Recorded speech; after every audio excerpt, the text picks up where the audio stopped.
There's nothing that God hates more than sloth and laziness. If God were to create a man and that man were to sit around and do fuck all, God will frown upon you. It's why you're never lucky. If you're listening to this and you think I'm never lucky, I'll tell you why, because God dislikes you because you're fucking lazy.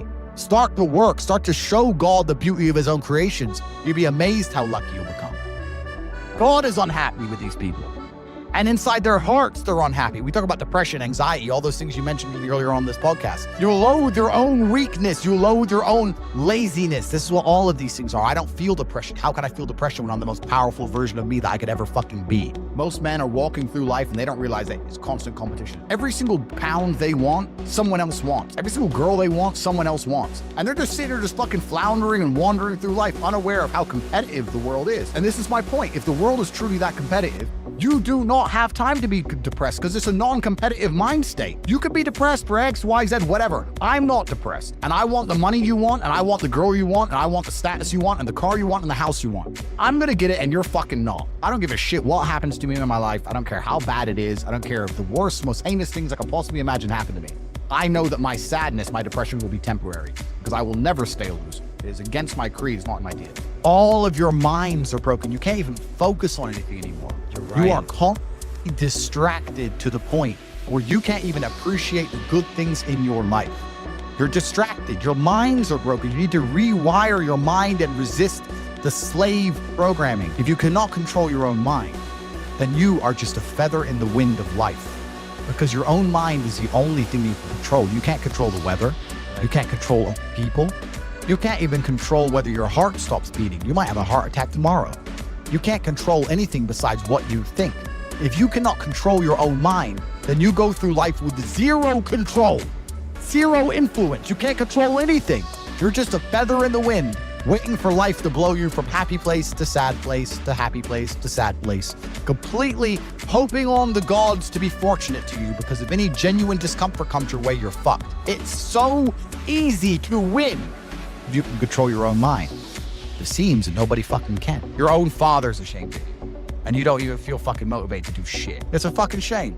You're to go and look your father in the eye and said, you know what? I could have been a UFC champion.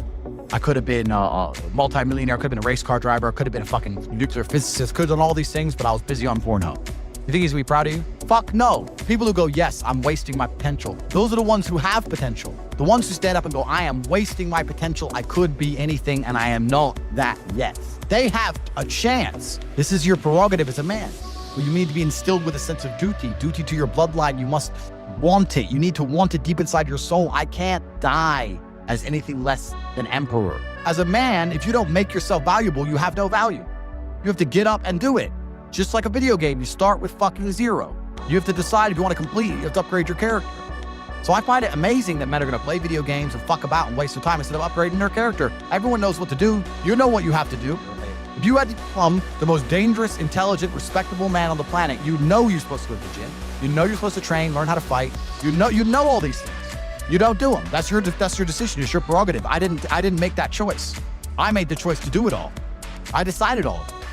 And every single man watching this can do the exact same thing, which is why I have very little pity when I do these streams and people think I'm arrogant or I'm rude to people. But if you've made a fucking decision to be less than you should be, then I believe you should be mocked for that. And me as a man, when I put myself through hell, when I have had such exacting, such stringent standards for myself, why would I then have less exacting, stringent standards on the people I meet?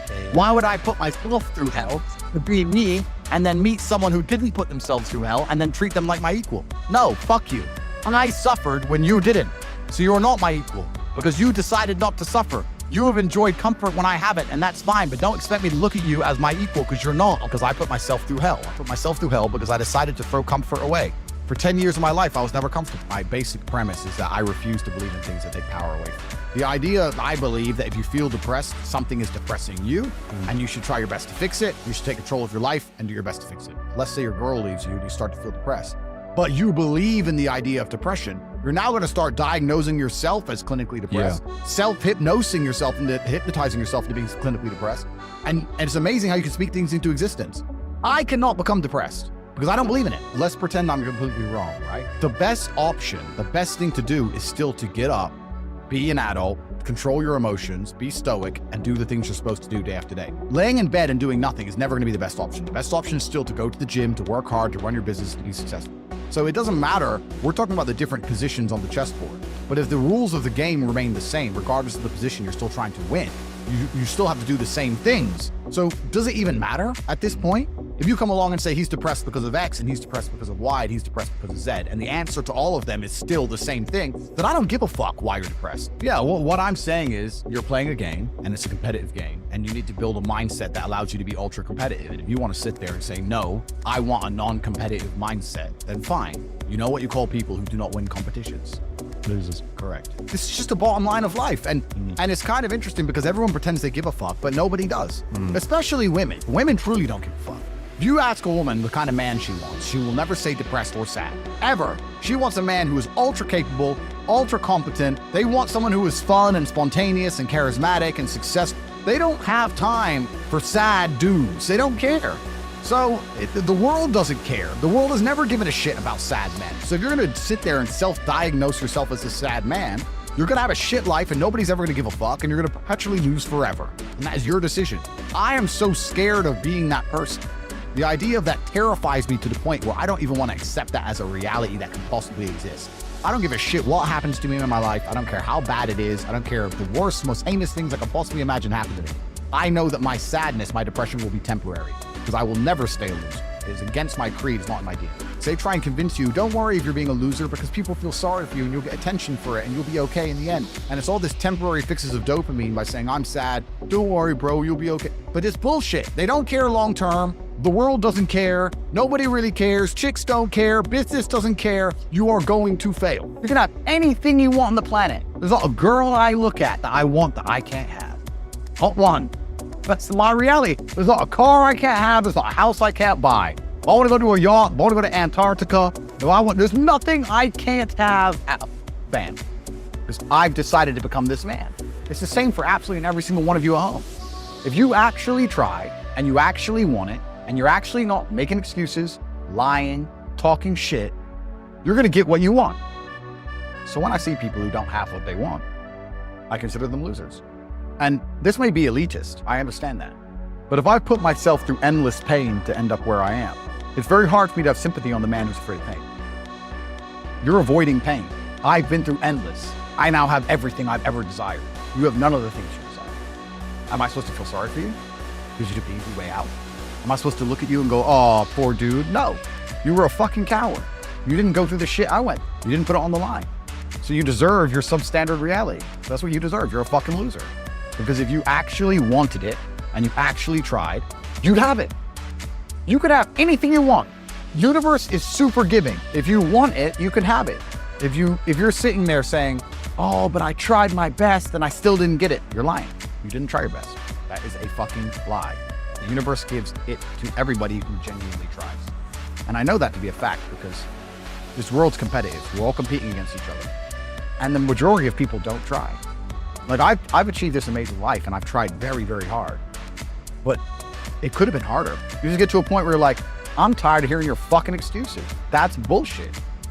And you become to a degree, yeah, cold and psychopathic. It's true. That's what happens. And I get it all the time. I get thousands of emails a day.